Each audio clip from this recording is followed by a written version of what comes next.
Bom, boa noite.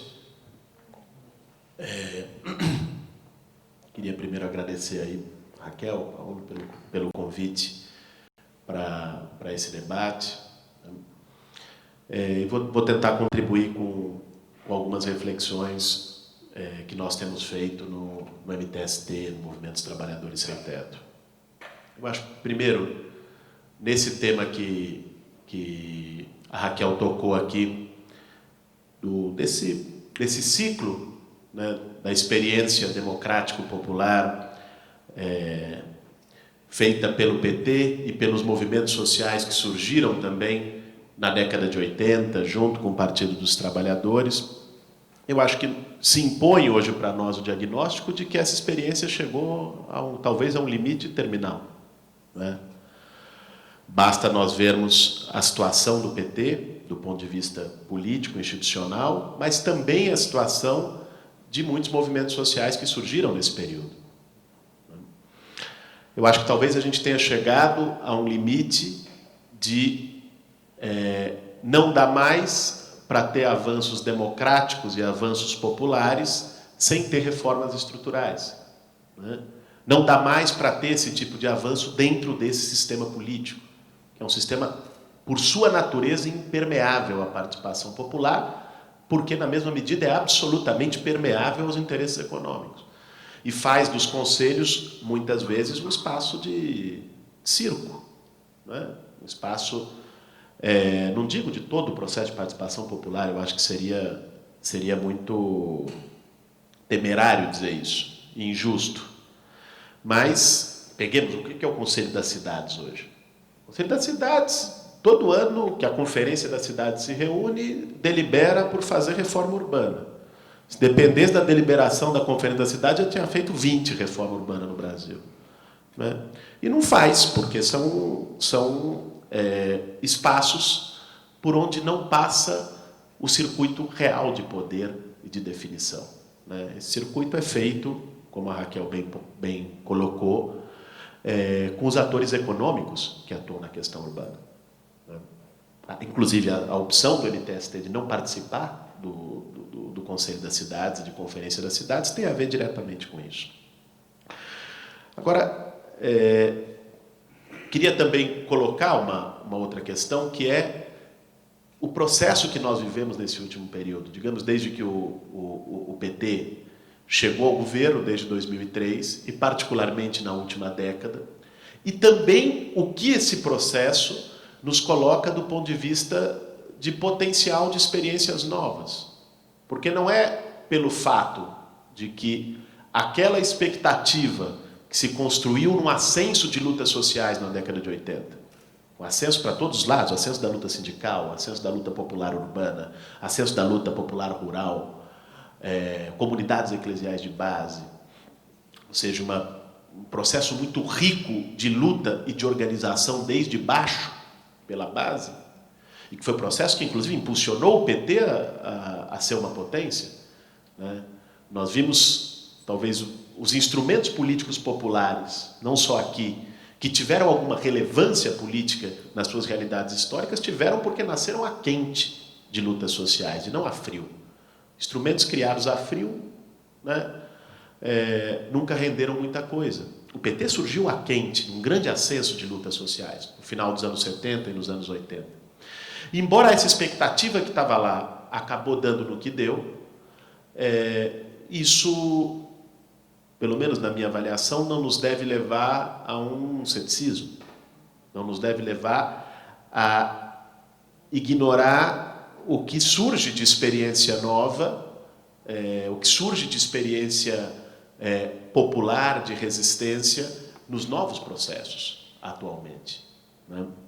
Porque eu acho que a gente fica inclinado, quando observa o que foi toda a trajetória do PT, a enquadrar essas novas experiências como mais do mesmo, como repetição de ciclo. E não creio que seja assim, né? Se nós pegarmos o que é hoje, me parece inevitável reconhecer que nós temos, nos últimos anos no país, um ascenso importante da luta por moradia, em particular. Da luta urbana, de forma geral, junho de 2013 foi uma expressão disso, né, nasce de uma pauta eminentemente urbana, que é a da mobilidade, que é a do transporte, mas, em particular, das ocupações por moradia. O número de ocupações que nós temos hoje, a intensidade de ocupações de terra que nós temos hoje, nos remete ao que nós tínhamos há 30 anos atrás, na década de 80. Né? É um processo bastante intenso. E acho que, para entender isso, paradoxalmente, vale a pena a gente retomar o que foi a política urbana do governo do PT. Né?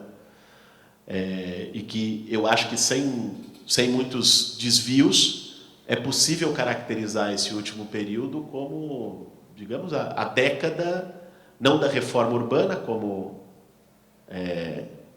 muitos acreditaram que poderia ser, mas a década do capital imobiliário, né? A década do setor da construção civil, que de 2005 para cá, de 2004 para cá, nunca ganhou tanto como ganhou nesse período.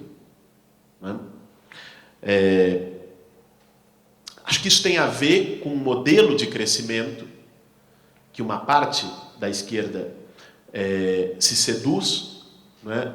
Que é acreditar, em primeiro lugar, que crescimento econômico é um bem em si. Né? De que, bom, desenvolvimento econômico traz automaticamente desenvolvimento social. Né? Se nós pegarmos, aliás, na história brasileira, um dos maiores períodos, talvez o maior período de crescimento econômico no país, que foi o milagre econômico, foi durante a ditadura militar e foi um período de intensa concentração de renda, período de aprofundamento das desigualdades no país. E esse ciclo de crescimento econômico que nós vivemos, embora menor que o do milagre, a média de crescimento no governo Lula foi de 4% ao ano, durante 8 anos. Expressiva para os padrões dos últimos 30 anos, mas bem menor que a do período dos anos 70. Esse crescimento se deu, numa medida importante, no aprofundamento de uma crise social, que é a crise urbana. Um dos vetores do crescimento econômico na última década foi o setor da construção, que ganhou muito com crédito público, né, com crédito do BNDES para as grandes construtoras, seja para a construção civil, seja para a construção pesada. Para cada uma teve um programa. Para a construção civil teve Minha Casa Minha Vida, para a construção pesada teve o PAC. Né? Além do crédito público, né, e do financiamento imobiliário, de tudo o que isso significou, você teve um empoderamento dessas construtoras, né, desses agentes, tanto pelos programas, o que é o Minha Casa Minha Vida? Né? De forma nua e crua, o Minha Casa Minha Vida não deixa de ser uma privatização da política habitacional. Quando o agente que define localização, o agente que define planejamento, o agente que define projeto, o agente que constrói, é sempre um agente privado, né? Ou seja, quem tem os terrenos, cada vez menos o poder público não tem banco de terra, quem tem terreno é o setor privado. Quem tem terreno pauta a política pública urbana. Né? E essa gente ganhou mais e mais durante o último período, durante a última década. Né? Ganhou, os dados do crédito são impressionantes. Eu estava vendo outro dia os dados da Caixa. 2005, o estoque de crédito imobiliário, de financiamento imobiliário para construção e para aquisição de imóveis no Brasil era de 4,8 bilhões de reais. Em 2014, no ano passado, isso salta para 102 bilhões de reais. 2.000% de incremento do crédito imobiliário e sem nenhuma regulação. Isso não se faz impunemente. Né? Pode-se dizer, tá bom, isso gerou emprego, aqueceu a economia? Não se deve negar, é verdade. Isso gerou emprego. Né? É verdade que esse crédito, eventualmente, facilitou o acesso de um setor da classe trabalhadora à casa própria por meio do financiamento? É verdade também. Mas é igualmente verdade, e talvez com mais força ainda, que esse processo da forma como foi feito, sem freios, sem regulação, de que esse processo aprofundou um modelo gentrificado e segregador de cidade, né? Porque isso impulsionou a especulação imobiliária de forma incrível, né? Nós tivemos índices de valorização imobiliária nas grandes cidades nos últimos 5, 10 anos acima de 200%, né, no valor da terra, e isso expulsou. Valorização na cidade do capital significa expulsão, exclusão. A valorização joga para longe. Uma região que se valoriza, né, às vezes se cria a ilusão de que quando a periferia está se valorizando, isso é bom para os pobres. É coisa nenhuma, né? Porque a periferia se valorizando significa aumento do custo de vida, significa, nós não podemos ignorar que uma parte expressiva da classe trabalhadora mora de aluguel, né, não tem casa própria, então significa a sua expulsão para regiões mais distantes. A valorização é também inflação do aluguel, e talvez mais do que despejos massivos, despejos coletivos, o fenômeno de expulsão que nós tivemos nos últimos anos foi um fenômeno individualizado, perverso, silencioso, né? Que é a família que não pode mais pagar aluguel. Um aluguel em Itaquera, há 7, 8 anos atrás, custava menos que isso, custava R$350, o aluguel de um quarto, cozinha em Itaquera. Hoje você não encontra por menos que 1.000. O salário não aumentou na mesma proporção, e o cara que morava em Itaquera, a família que morava em Itaquera, teve que morar em Guaianazes ou em Ferraz, né? Isso significa mais tempo para ir voltar do serviço, isso significa uma deterioração geral da qualidade de vida, porque se o serviço de saúde é ruim em Itaquera, ele é pior em Ferraz. Se a creche em Itaquera já não tem vaga, em Ferraz nem creche tem. Certo? Então, você tem um processo de expulsão, que é também um processo de piora da qualidade de vida dos trabalhadores. Agravado, né, e a Raquel teve um papel decisivo em denunciar isso, pelo que foram os mega-eventos, né, que aceleraram esse processo especulativo, né, mas numa dinâmica que não encontrou freios, né, por parte do poder público. Ao contrário, encontrou estímulos para reproduzir essa lógica de cidade. Minha Casa Minha Vida também foi um instrumento de reprodução disso. Pois bem, nesse sentido, eu acho que nós podemos entender o aumento de ocupações urbanas como uma forma direta de resistência a esse processo, né? Veja, de 2013 para cá, nós vivenciamos um processo muito interessante, né? São dados, talvez esses dados não sejam inteiramente confiáveis, mas acho que devem ser levados em conta, são os dados da Secretaria de Segurança Pública de São Paulo sobre o número de ocupações na capital. Entre 2011 e 2012, nós tivemos algo em torno de 250 ocupações na cidade de São Paulo. Entre 2013 e 2014, esse número salta para 680. Praticamente triplica o número de ocupações em São Paulo, né? A mídia, obviamente, se apressou em dizer é o governo Haddad, que é leniente com ocupações, que gosta de invasão. Agora, a mídia que diz isso, né? Para nós, bem que seria bom se o governo Haddad gostasse de invasão, mas não gosta, né?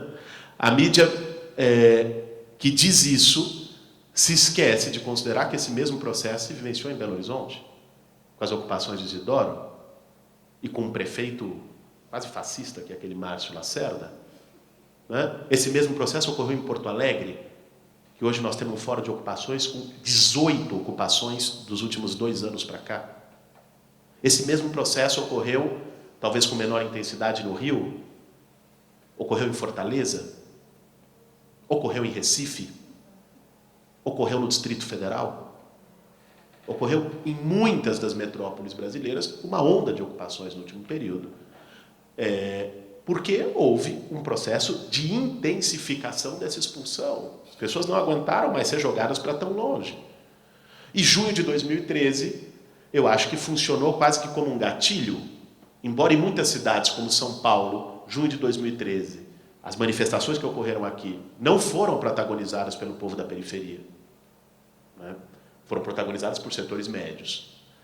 Mesmo assim, o efeito de se obter uma vitória numa pauta concreta, e a forma como a mídia teve que atuar para poder reabsorver aquele processo, legitimou a luta social, forçou a legitimar a luta social. Uma luta social que vinha sendo desmoralizada há 20 anos, que era coisa de vagabundo, que era coisa de criminoso, ou então era coisa que não precisava mais porque o governo já estava fazendo tudo. Essa luta social tão desacreditada, em junho de 2013, ela tem um empurrão. E isso engatilhou e impulsionou uma série de lutas pelo país. E o tema da moradia, pressionado, já era uma panela de pressão, uma questão latente muito forte por conta do aumento dos aluguéis, por conta dos despejos, de toda essa especulação imobiliária, o tema da moradia estoura, né? Pulula com ocupações pelas grandes metrópoles do país. Eu acho que nós temos razões para entender essas ocupações como um processo de resistência contra essa gentrificação. Diria mais, como uma forma de fazer reforma urbana com as próprias mãos. Se o Estado não faz, né, o povo encontrou sua forma de fazer. Por último, para poder encerrar aqui e a gente poder abrir para o debate, falar menos para compensar o meu atraso.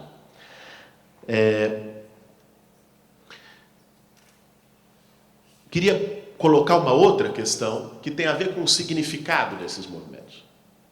O significado de movimentos que fazem a luta por moradia, movimentos como o MTST e outros, particularmente que se organizam na periferia. Vejam, eu acho que esse novo processo, onde há um protagonismo importante de movimentos urbanos, de movimentos periféricos, territoriais, de movimentos ligados a temas que antes e que foram tratados historicamente pelo pensamento de esquerda, pelo pensamento marxista, pelo pensamento operário como temas secundários de consumo coletivo, né? O ganho desse protagonismo tem um sentido muito importante. E não é só aqui. Se nós virmos a América Latina nos últimos 20 anos, houve um despertar de movimentos territoriais. Houve os piqueteiros na Argentina, né? Houve as ferruves, os movimentos comunitários na Bolívia, né? Houve, com um papel mais ativo de apoio e impulsionamento por parte do governo na Venezuela, os círculos bolivarianos, organizações de bairro, uma miríade de movimentos comunitários no Equador. A Raquel teve lá, depois estive lá também com a turma, reunindo um monte de movimentos muito mobilizados, fazendo luta lá em Quito. E eu acho que a gente precisa pensar isso sobre um registro, né, que é este processo que as cidades do capital gerem, que foi intensificado no último período aqui no Brasil, que é o processo da segregação urbana. Né? Acho que da mesma forma que quando Marx analisava a formação do movimento operário no século XIX, né, ele dizia que o que permitiu o movimento operário foi a grande indústria. Foi o fato do capital ter concentrado uma quantidade imensa de trabalhadores no mesmo lugar, vivendo sob as mesmas condições de opressão, vivendo os mesmos problemas, a mesma segregação, e que por isso criou condições para uma identidade coletiva, que gerou uma organização coletiva e que gerou formas de resistência, como as greves e as formas do movimento operário. Eu acho que, de algum modo, nós podemos fazer um raciocínio análogo para pensar o que são os movimentos de periferia hoje.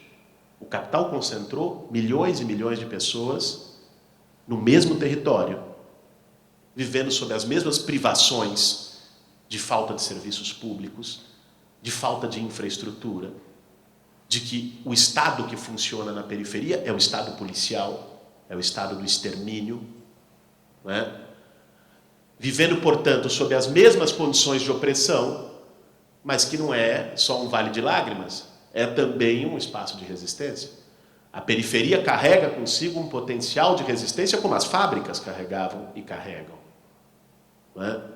Um espaço onde as pessoas estão ali jogadas nas mesmas condições e se identificam e se organizam e constroem formas novas de luta, como as ocupações, dentre outras. Não é? Como os piquetes, os travamentos. Se não se pode travar a produção, porque esse era o argumento para dizer que lutas como essas eram secundárias. Não mexe no processo de produção. Mexe no processo de circulação. Se derrubou 4 presidentes na Argentina e 2 na Bolívia, travando a circulação de mercadorias. Travando as grandes estradas, as grandes vias, a partir de movimentos territoriais. Sem um sindicato se envolver de forma decisiva fazendo greve geral. Há outras formas pelas quais passa o fluxo de capital e o poder. E a forma de mobilização nas periferias expressa talvez um novo potencial. Um potencial que é pouco considerado pela esquerda, tanto na teoria como na sua prática organizada, mas um potencial que é extremamente importante, principalmente no momento de declínio do movimento sindical, pelo que foi a reestruturação produtiva neoliberal, né? Pelo que é a instabilidade no espaço de trabalho, né? Pelo que é a hipertrofia do setor de serviços, mais difícil de se organizar do que era o setor produtivo, né? Pelo que é o aumento de formas não assalariadas de trabalho. Como é que você vai sindicalizar um MEI, um trabalhador por conta própria? Né? E essa parte da classe trabalhadora, heterogênea, que não se adequa às formas tradicionais de organização, está ali na periferia, no território, e encontra uma forma de se organizar por lá. Acho que há esse potencial, um potencial de luta coletiva, para além dos temas tradicionais de reforma urbana, os movimentos territoriais, seja de luta por moradia, seja de luta por transporte, que se organizam através das periferias. Esses movimentos carregam hoje um sentido e um potencial de ruptura. Podem carregar, não necessariamente carregam, mas têm um potencial de organização popular e coletiva de enfrentamento.